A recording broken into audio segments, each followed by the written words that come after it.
On November 18th, Elon Musk was invited to a White House dinner with Saudi Crown Prince Mohammed bin Salman. Now, I find this really fascinating for a lot of reasons, but the timing is absolutely paramount here. Because just yesterday, on November 19th, an Austin-based biotech company called Paradromics had received FDA clearance to begin human trials for their speech restoration brain implants. And those trials are planned to start Q1 of 2026. Now, Paradromics is a direct Neuralink competitor. They're both building these brain-computer interfaces, and they're both basically racing to commercialize this technology. But here's what makes this dinner so fascinating to me. Paradromics has backing from Saudi Arabia. More specifically, Saudi Arabia's NEOM Investment Fund, which invested in Paradromics to help them set up what they're calling the Premier Center for BCI Healthcare in the Middle East and in North Africa. This is when the geopolitics, I think, get really interesting, because I've talked before about how Elon Musk's Neuralink has investments coming from places like the UAE, like Dubai-based Vi Capital, who was leading Neuralink's $205 million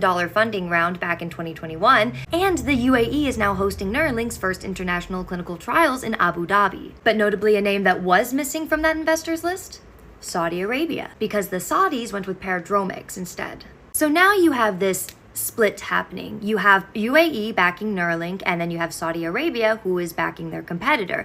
And then just 2 days after their competitor, Paradromics, get their FDA approval, Musk gets invited to the intimate White House dinner with the Saudi crowned prince himself. Now, people love to speculate whether or not Elon Musk and Donald Trump are fighting or getting along. And honestly, my opinion on the matter is that if you want to know if Elon Musk and Donald Trump are actually fighting or not, just ask yourself one question. Are Elon Musk and Larry Ellison fighting? Because if the answer is no to that, then Elon Musk and Donald Trump are not fighting. If anything, they're probably just creating a bit of a distinction of difference between them. Ellison and Musk are incredibly close, and they have been for quite some time. I mean, Ellison invested billions of dollars into the Twitter acquisition. He's defended Musk publicly for years, and he's served on Tesla's board. I mean, these two are thick as thieves, quite literally. So clearly someone called in a favor to get Elon Musk some FaceTime with the Saudi crown prince at dinner, and I think we all know who made that call.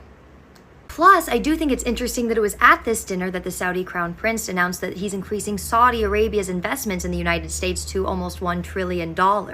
And that's a lot of money that needs to go somewhere. Anyways, the reason this matters is because Paradromics getting FDA approval is a really, really big deal, especially to Elon Musk. Because they're claiming data transfer rates at 200 bits per second in their preclinical trials. That is 25 times faster than Neuralink's reported 8 bits per second. Now, granted, those are different tasks that they're measuring, but still, that's a significant bandwidth advantage that they're advertising. And Neuralink already has implanted 12 people, so they have the head start on the human trials, but Paradromics is positioning themselves as having superior technology. And you know what superior technology does to Elon Musk? It makes him crash out. It completely crash out. He spirals. You've got your competitor getting Saudi backing, getting FDA approval, and claiming better technology, all while setting up shop in the Middle East. I mean, that is a multi-front competitive threat. And I say all of this because I think it's worth being a little extra critical of what's coming out of Neuralink right now. Because when Musk feels threatened, and we know this from history, when he feels like he's losing ground, he tends to push harder, move faster, and a lot of the time, most of the time, cut a lot of corners. And if you want to learn more about Neuralink and don't know where to start, then you can go check out my series, Who TF is in My Head, on TikTok or on Substack, The Dre Dossier. It's a deep dive into Neuralink and a lot of the interesting practices that are happening over there. You should probably also check out my 13-part Larry Ellison series, Who TF Am I Working For? Because Ellison and Musk are not only close, but they are building the future surveillance system that we are probably all going to be living in. And trust me, you're going to want to know where this is headed.